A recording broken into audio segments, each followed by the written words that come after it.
The Liber Bubonicus may preach plague, but when it is Skavendom itself that is threatened, then it is every ratman's duty to defend all that is holy. His Holiness the Plague Lord has called a crusade to reclaim the altar of the Horned Rat from the Beard Things, who would deny Skaven pilgrims their right to visit the holy places. It is time for the armies of Skavendom to put aside their differences and unite under one banner, the sign of the Screaming One, and give back the vermintide what is rightfully theirs, or run flee trying. Skavendom did nothing wrong, and their crusade will begin against the Dawi of the Kara Zankor, eternal enemies and non-believers from an ancient conflict that has no end in sight.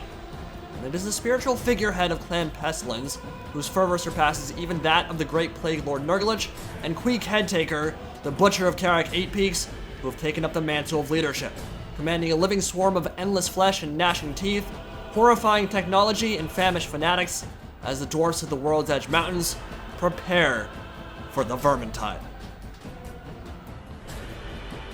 But it's not like this is new territory for the Dawi. Their people have lived on an axe edge since the War of Vengeance dozens of generations prior, increasingly isolated and surrounded by enemies, but in the dark tunnels and vast caverns of the Underway, their stubbornness and their martial skill have kept them alive and even thriving in the harshest of conditions. There is nothing in the world they hate more than Thagaraki, and this war for the great altar of the Horned Rat should allow them to cross out quite a few grudges from the Demaz Kron, while the Death Runners of Clan Eshin, vanguard deployed behind the Dawi army, look to make a few entries of their own. And as the battle starts, that is exactly what they're going to do. Probably the unluckiest Dwarf Rangers on the planet just so happen to vanguard deploy right on top of another group of Eshin assassins, and that is a nightmare way to start an engagement. Death Runners are specialized for killing armored infantry, obviously. I mean, their Weeping Blade passive is literally the best scaling armor debuff in the game, but running down skirmishers is their other niche, and they're quite exceptional for that as well. Bugman's Rangers should fare better than most other skirmishers, but they're gonna need help and fast, and it looks like the Slayers from Dragonback will be able to jump in and relieve some of that pressure, but meanwhile, they are getting chewed up by that Weeping Blade debuff, and the very decent melee stats of the Eshin assassins here, and they're gonna carve through them. So Bogmans are committed, they really can't run away. Skaven are too fast, the Thagaraki assassins are just way too quick on their feet, way too nimble, and their dual swords are really carving a path of destruction through their line, and as they retreat, getting de-armed, decapitated, pretty much every terrible way to die you can think of, and they're gonna have to retreat, but they're gonna lose most of the killing potential as they turn around and go for the Slayers of Dragonback here. And this is part of the problem with the Dawi. If you're gonna vanguard, it can be very hard to reinforce those vanguard troops, and if you get unlucky on that dice roll and happen to start combat right next to fast movers, you're gonna have a bad time. Rat Ogres aren't gonna ease that pain any.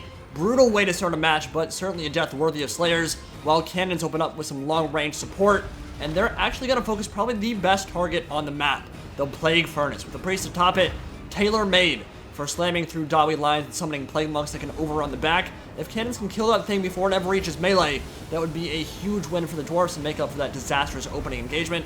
But on the other side of the cavern, looking like Apocalypse Now, as the gyrocopter Ride of the Valkyries commences. Skaven have no real answer to that show of aerial dominance. They just have to kind of take it as the steam guns hammer their left flank, and Rat Ogres look to close the gap, and here they come, RKOs out of nowhere, slamming into the front of the Dawi phalanx and busting up those formations, but they do have charge defense against large. Remember, that charge will be mitigated quite a bit, and Rat Ogres are going to take some damage themselves too. They don't have a lot of armor, they aren't particularly tanky. It's better to let infantry engage first before charging them in, and they will take some damage there before they decide to disengage.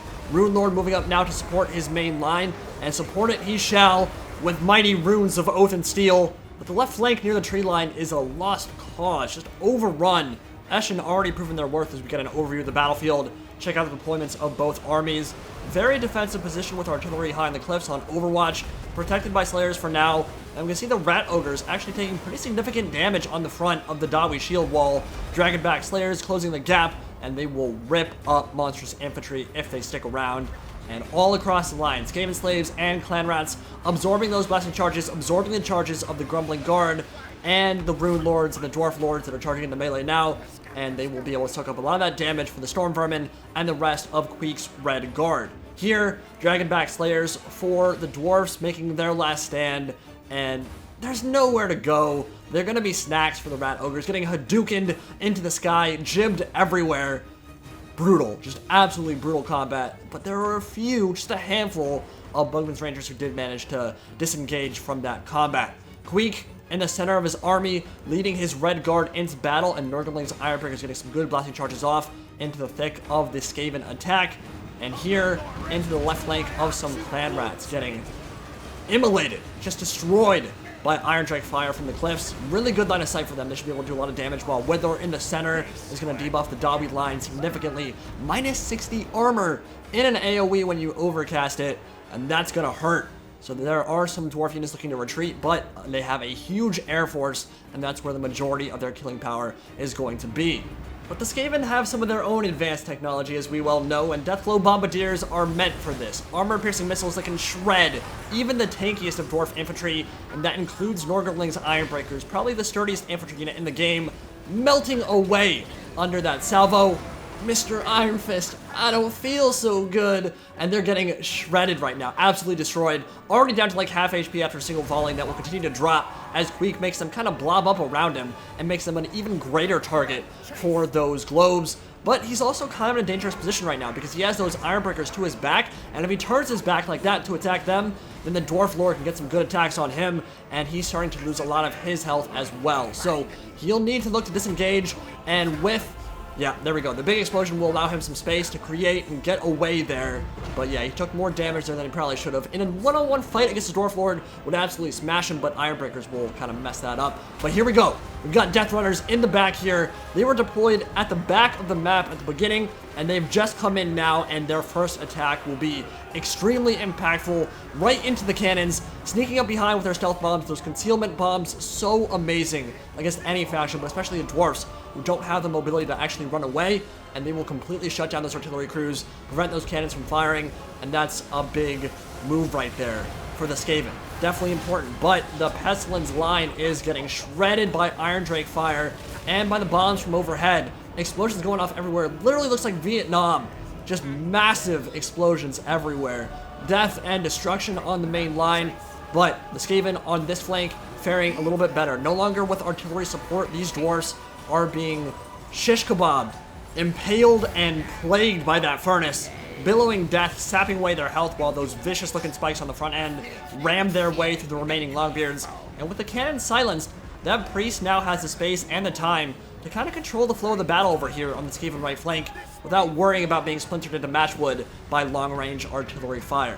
There are some more busting charges going off here, but Rat Ogre is charging into the flank of the remnants of those Ironbreakers, and as the Death Runners come in, that Weeping Blade and the Storm Vermin as well, all these units will just be able to completely surround these Ironbreakers and send them into the Nether Realm, finish them off for good. Dwarf Lord, I don't know how he's going to be able to extricate himself from that situation, but Lord Skrolk also making his impact felt here in the back of some Longbeards, summoning something, maybe casting a Wither on another part of the battle line, but with that Plague Sensor kind of flailing about and relieving a lot of those Dwarfs from their arms and their heads. There won't be much left of them, and if they do get away, they're probably just going to succumb to the disease anyway. But some nice attacks will kill some of those Longbeards, and they look like they're about on the edge of breaking. Yeah, Weather down on those Ironbreakers is where it went. And the Plague Furnace moving up to enforce now. But those Iron Drakes are doing something especially dirty right now, and they're just unleashing napalm everywhere. And if there's one way to quickly cut your way through Skaven infantry, it's Iron Drake fire. They've been kind of memed. I think they were on Turn's worst unit list, but against some factions, they can perform exceptionally well, and most of the Skaven frontline infantry, including the Death Runners, are very low armor, and that means the Iron Drakes can do that. Look at what was left of all those units, completely immolated there, gone forever, and the Iron Drakes definitely turning combat in their favor back there. More Clan Rats and Rat Ogres charging in now. Rat Ogres actually kind of got a bit scared there. I don't know why they disengaged. Would have been good to charge in there because they would have supported that front line very nicely. But Dragonback Slayers moving up now, and they'll be engaging the Clan Rats and the Storm Vermin out on this flank.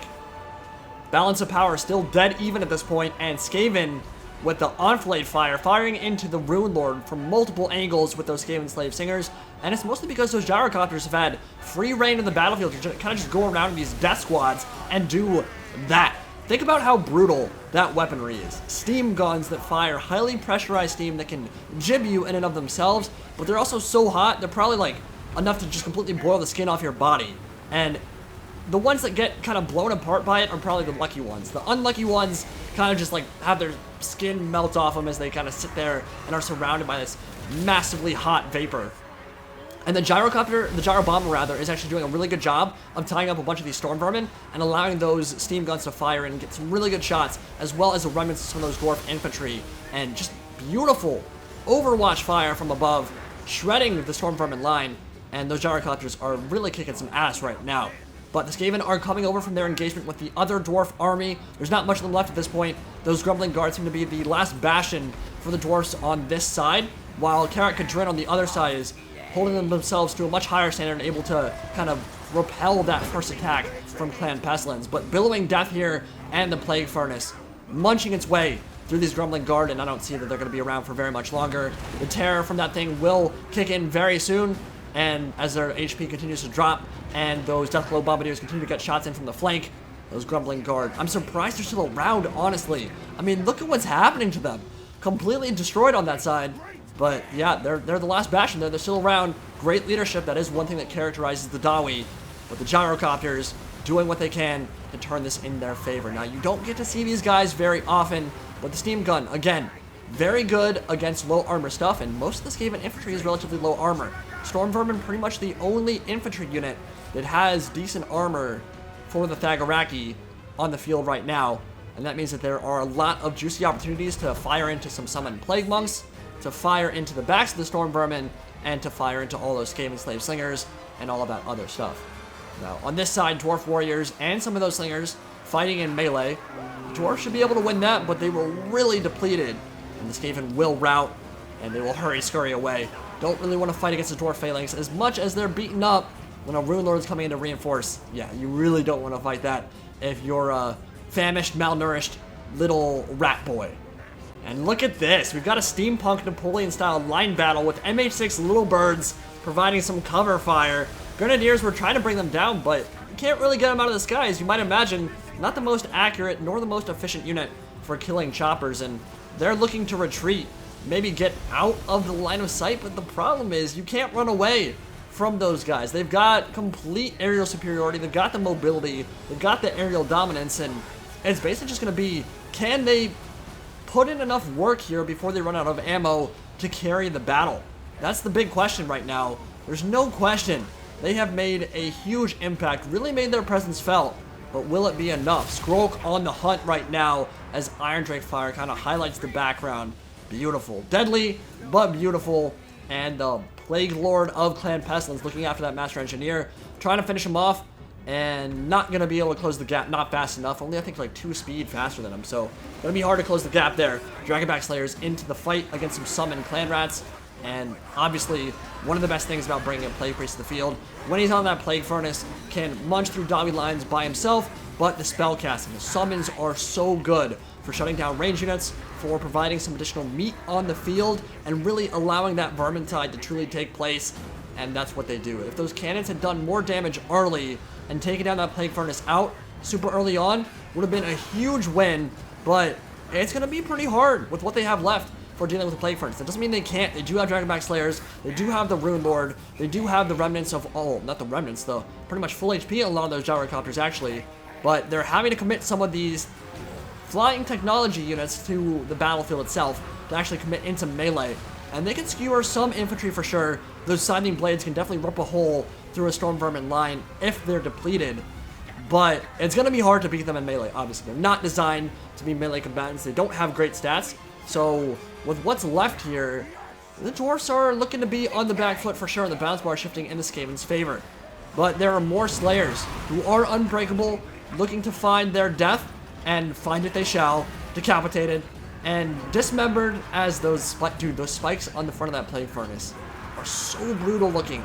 I'd really love to see like some special animation where it kind of rams forward and actually impales somebody, and then like the Plague Priest like picks him off and throws him to the wind for the rest of his Skaven infantry to devour.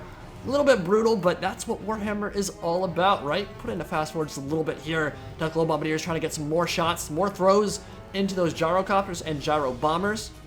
One thing I really don't like is that you can't see the kill count on gyro bombers, so we don't know right now how many kills they got. Every time they drop a bomb, they can kill like 200 just bombs. We'd have no idea because it doesn't count on the kill count for some reason, which is really silly because it's the whole point of the unit.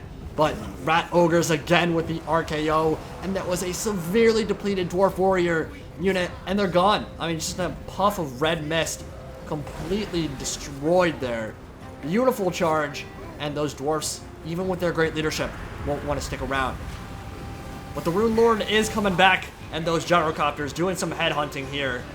I would not want to get anywhere near those things. Yeah, they are ripping up those Deathglow Bombardiers, but they're starting to fall as well. Starting to take, that melee combat is taking its toll on them for sure. And some Summoned Clan Rats charging forward into what remains of the Dwarf Warriors as that Anvil of Doom moves up over the ridgeline. I would really like to see that Rune Lord get an additional something. I would like to see an additional rune that maybe summons lightning. Something a little bit more thematic from that Anvil of Doom would be really cool as the Death Runners start running down the survivors here.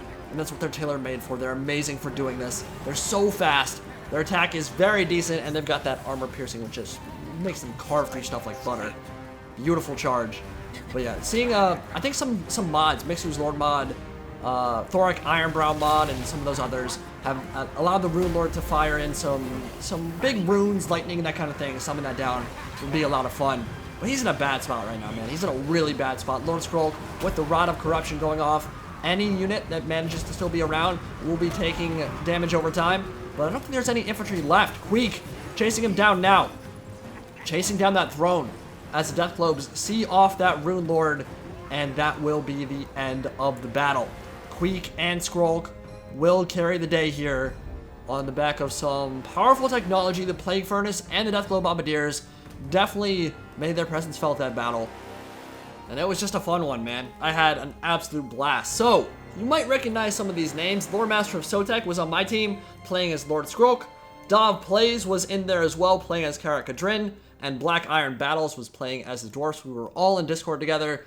And yeah, we had a really good time playing a couple of these thematic battles. So I think I'll also show you another one after this as well in a separate video. But yeah, if we look at the kills here, the Death Runners, probably the best units on the field for either army and what they were able to accomplish. Killing a bunch of important units. Killed the Bugman's Rangers, the Dwarf Rangers, and the Dragonback Slayers.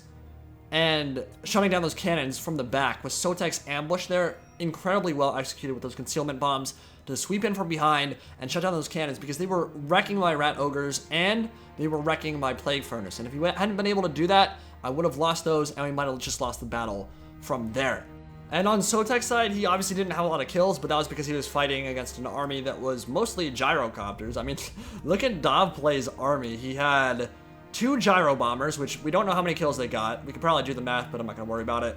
And then a bunch of gyrocopters that really did get quite a few kills. I mean, look at those. 51, 50, or 56, 83, 64. I mean, they were really, really nice. And yeah, I would say don't charge in Rat Ogres by themselves against Dwarf Warriors because they have that charge defense against large. But other than that, Sotek played really well. It was a super fun game. Great game to all players. Thank you for watching. Any Pride signing out for now.